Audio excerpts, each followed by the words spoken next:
it's Linda Ann with the word of encouragement.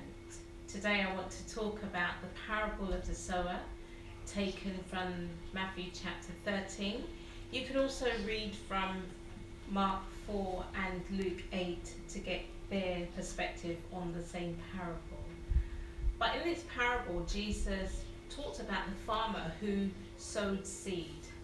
And it said that some seed fell by the wayside, some seed fell on stony places, some seed fell among thorns, and some seed fell on good ground. And Jesus went on to explain the meaning of the parable. And he said that the person who received the seed that fell by the wayside was actually the person who didn't understand the word. And when the wicked one, or the devil, came, he snatched the word from the heart. And on the surface you're thinking, well, hold on a minute, the heart is a really good place to hide the word, because in Psalm it talks about thy word have I hid in my heart that I may not sin against you. However, in context of the parable, Jesus talks about the person not understanding the word of God, and even though the word was received in their heart, the devil was still able to come and snatch that word from the heart. So the key thing in that instance is to actually understand the word of God. Jesus went on to explain about the person who received the seed on stony places, and basically this is the person who's received the word with immediate joy, but because there's no root, when the tribulation and persecution comes as a result of that word, that person stumbles. And again, you could be thinking, well, wait a minute, receiving the word of God with joy is a really good attitude, it's a really good place to be at. However, when we look a bit closer at this, we can understand that as a Christian, yes, we are going to have tribulations and we are going to have persecutions, and this is always ongoing, but we have to live a victorious life. However, in context of this parable, I really believe that every time we receive a word from God, there is an assignment of tribulation and persecution that is attached to that particular word.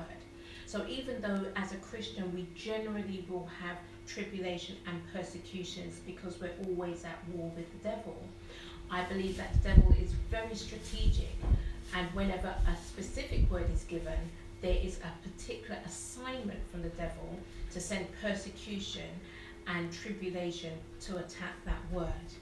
And in that context, if we do not understand what that tribulation and persecution is that is out to attack that particular word, then if we're not careful, we will stumble. And then you had the third set of people, and Jesus said the seed that was received among thorns, this is the person that allows the cares of this world and the deceitfulness of riches to come and choke that word, and then that person becomes unfruitful. And to me that just talks about the cares of this world, the affairs, the issues, the things that we go through, things that in the flesh, if we're not careful, can magnify itself bigger and above God. However, God is calling us to have our minds on him, to cast our cares on him, not to allow anything or any situation or anyone to become bigger than the word of God. The deceitfulness of riches, it talks about material possessions, it talks about appetite, it talks about those type of things. So for me, the encouragement would be not to allow my appetite and my vision to be in conflict or contrary to the word of God, because if it does, whatever word I've received will then eventually be choked out and be shouted down by the issues that are in this natural world, the affairs of this world, my lust, my appetite for the things of this world, that will shout down the word of God, that will choke the word, and then I will eventually become unfruitful.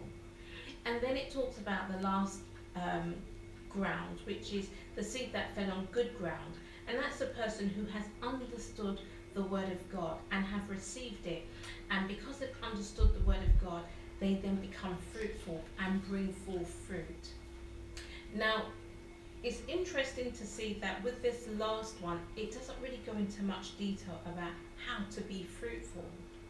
But if we were to glean from the other parts in these passages, we can actually realize, okay, well, if the person who does not understand the word of God was able to get the word snatched from their heart, then it means we need to have understanding in order to produce much fruit.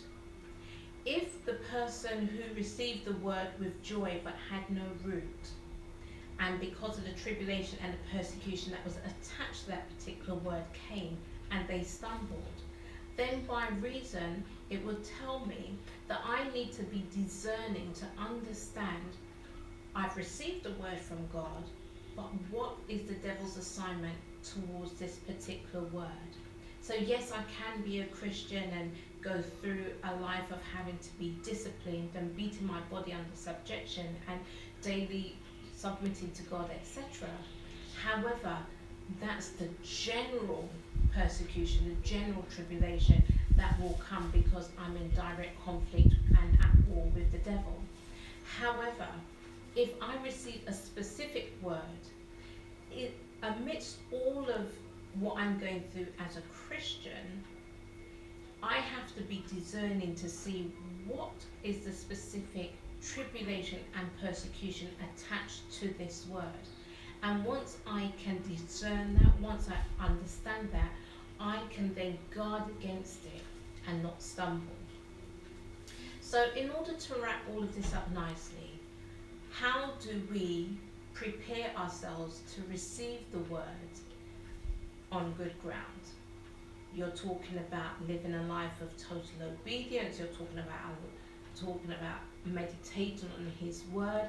It's talking about being at a place where you're always giving God a fresh yes. Those things are the natural disciplines of the Christian life in order to bring forth fruit. But if we want to put it in a very succinct way, I would say basically in order to receive good seed on good ground, all you have to do is understand, get the mind of Christ. In Exodus chapter 33, Moses said to God, if I have found favor in your eyes, teach me your ways. I want your presence to go with me. If your presence don't go with me, then I don't want to go and do anything of my own accord or my own volition. And that's where it's all at for me. And that's what I wanted to share with you today.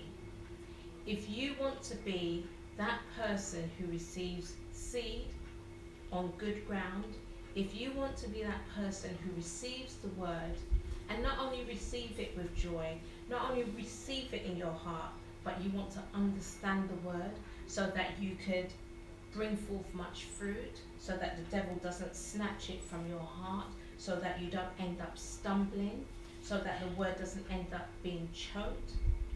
Seek God's presence. Seek to be in his presence.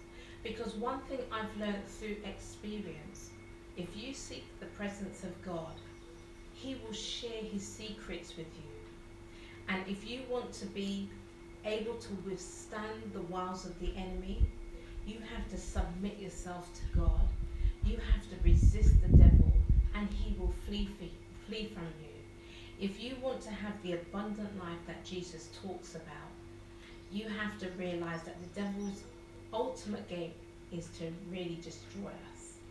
And he will steal from us, he's going to kill us, and ultimately it will lead to our destruction. So don't be like the other people that understood the word in their heart, who didn't understand the word and put it in their heart, and then the devil snatched it from them. Don't be like that person who, through the cares of this world and the deceitfulness of riches, the word of God got choked and then you became unfruitful. Don't be like that person who received it immediately with joy but had no root, who had no understanding, no discernment that, this particular word had an assignment of tribulation and persecution. Stay in the secret place of the Most High. Beat your body under subjection. Do the right thing consistently. And when you fall, because we will fall from time to time, get back up and make things right with God. I pray that you be encouraged today as we continue to seek God with our whole heart. Bye for now.